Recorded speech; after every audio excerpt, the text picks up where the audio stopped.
এই ব্যাপারটা মেসির জন্য একটা অপমানসূচক কথা না? একজন ওয়ার্ল্ড কাপ বিজয়ী ফুটবলার, তার সাথে কিনা তুলনা করা হচ্ছে সুনীল ছেত্রী, যে মনে করে কোনোদিন ওয়ার্ল্ড কাপ খেলেই নাই। আমাদের এসএসসি বলো, এইচএসসি বলো, অ্যাডমিশন টেস্ট বলো, চাকরি পরীক্ষা বলো, সব জায়গায় এই দুইটা জায়গা থেকে 70%-এর বেশি প্রশ্ন এই দুইটা জায়গা থেকে আসে। উপমান কর্মধারয় সমাস, আরেকটা হচ্ছে উপমিত কর্মধারয় সমাস।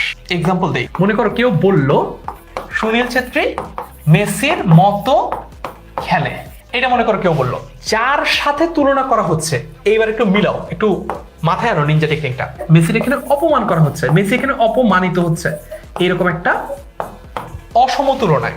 যার সাথে তুলনা, যার সাথে তুলনা তার সাথে কি হচ্ছে?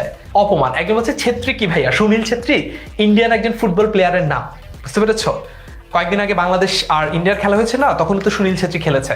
মনোযোগ দাও, একটু সময় দাও, তাহলে তোমরা খুব সহজে আজীবনের জন্য মনে রাখতে পারবা।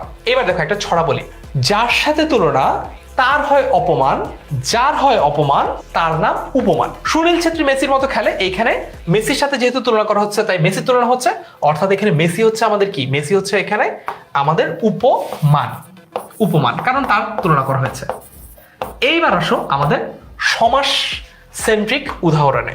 কাজল কালো, ব্যাস বাক্য কি? কাজল কালোর ব্যাস বাক্য কি? কাজল কালোর ব্যাস বাক্য হচ্ছে কাজলের মতো কালো। এইবার দেখো তো, কাজল কালো এই সমাসটার মধ্যে কাজলের মতো কালো বলা হয়েছে, তার মানে যার সাথে তুলনা করা হচ্ছে তার কথা বলা হয়েছে। দেখো, কাজলের মতো কালো, কার মতো কালো? কাজলের মতো কালো। কার মতো খেলে? মেসির মতো খেলে। মেসির কি হয়েছিল? অপমান হয়েছিল। যার অপমান হয়েছিল সে কি ছিল? সে উপমান ছিল। তাহলে কার মতো কালো? ভাইয়া কাজলের মতো কালো। তাহলে কার সাথে তুলনা করা হয়েছে? কাজলের সাথে তুলনা করা হয়েছে। যার সাথে তুলনা করা হয় তাকে তার কি হয়? তার হয় অপমান।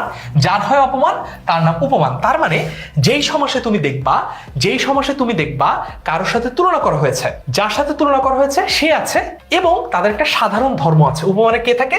উপমানে দুইটা ফিচার থাকে, এক যার সাথে তুলনা সে থাকে, আর হচ্ছে একটা সাধারণ ধর্ম থাকে। ভাইয়া এই সাধারণ ধর্মটা কি? কমন একটা ফিচার থাকে, এটা তোমাদেরকে বলছি সাধারণ ধর্ম কাকে বলে। কাজলের সাথে যে তুলনা করা হয়েছে কিছু একটা ভিত্তিতে তুলনা করা হয়েছে, তার মানে কাজলও কালো, যাকে তুলনা করছে সেও কালো, তাইলে এই কালোটা হচ্ছে কি ওই সাধারণ ধর্ম। তার মানে মেসি আর সুনীল ছেত্রীর মধ্যে সাধারণ ধর্ম হচ্ছে দুজনই ফুটবল খেলে। মেসির সাথে তো আমরা আসলে মনে করো বাংলাদেশের মুশফিকুর রহিমের তুলনা করতে পারি না, কারণ মুশফিকুর রহিম ফুটবল খেলে না, আবার মেসি হচ্ছে ক্রিকেট খেলে না। দুইজনকে তুলনা করতে হলে তাদের মধ্যে একটা কমন গ্রাউন্ড থাকতে হয়, যেটাকে বাংলা ব্যাকরণে বলা হচ্ছে সাধারণ ধর্ম।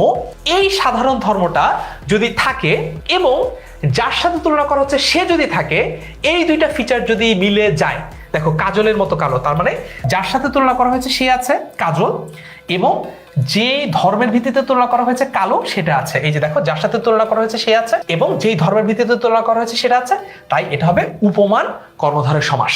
ক্লিয়ার কিনা একটু বলো। আর এই নিনজা টেকনিকটা কেমন লাগলো একটু শেয়ার করে তোমার বাকি বন্ধুদেরকেও তাক লাগিয়ে দাও। এত চমৎকার একটা নিনজা টেকনিক শিখালাম।